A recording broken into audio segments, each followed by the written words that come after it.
আমাদের অধিকার, জনগণের অধিকার আবার পায়ের তলায় পিষ্ট করার পায় তারা শুরু হয়েছে। যারা রাষ্ট্র ব্যবস্থাপনায় যান তারা ওই শ্রমিকদের অঙ্গন থেকে উঠে আসেননি। তারা সোনার চামচ রূপার কাঠে হাতে নিয়ে জন্ম নিয়েছেন। তারা শ্রমিকদের দুঃখ বুঝবে কিভাবে? শ্রমিক মালিক ভাই ভাই একে অন্যকে সম্মান করবে, ভালোবাসবে। তারা ইমানের পথে অটল ছিলেন, অবিচল ছিলেন। বাংলাদেশের স্বাধীনতা যুদ্ধেও একই ঘটনা, 90-এর গণ আন্দোলন দেখেছি, সেখানে একই ঘটনা, 24-এর গণবিপ্লব গণ আন্দোলনেও একই ঘটনা। এই শ্রমিক সমাজের প্রত্যাশা, দাবি, চাহিদা রাষ্ট্রের কাছে খুবই মামুলি, কিন্তু দুঃখের বিষয় এই সামান্যটুকু চাহিদাও তাদের এখন পর্যন্ত কোনো রাষ্ট্র ব্যবস্থা, কোনো সরকারই পরিপূরণ করতে পারেনি। তার কারণ যারা রাষ্ট্র ব্যবস্থাপনায় যান তারা ওই শ্রমিকদের অঙ্গন থেকে উঠে আসেননি। তারা সোনার চামচ রূপার কাঠে হাতে নিয়ে জন্ম নিয়েছেন। তারা শ্রমিকদের দুঃখ বুঝবে কিভাবে? তাদের বেশিরভাগ ব্যবসায়ী মালিক।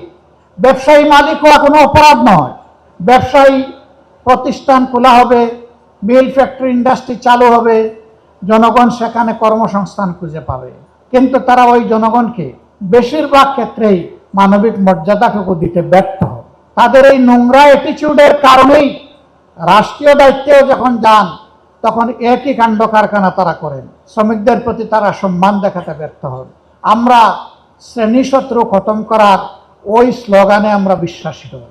লাল পতাকাওয়ালারা তারা বলতো শ্রেণী সংগ্রামের মধ্য দিয়ে শ্রেণীশত্রু খতম করতে হবে।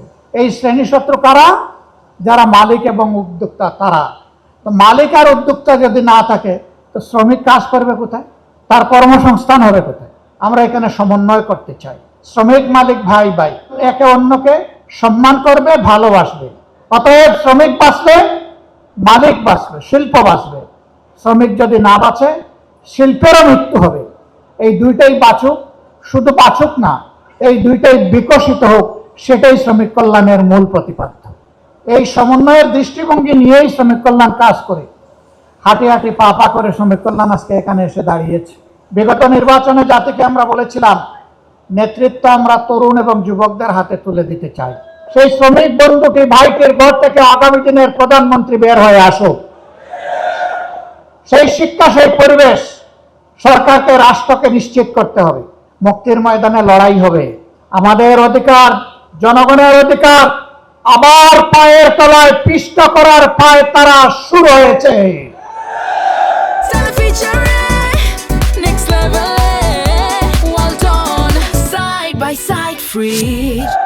আমরা সংসদ থেকে বের হয়ে এসেছি, কিন্তু আমরা আবার সংসদে ফিরে যাব।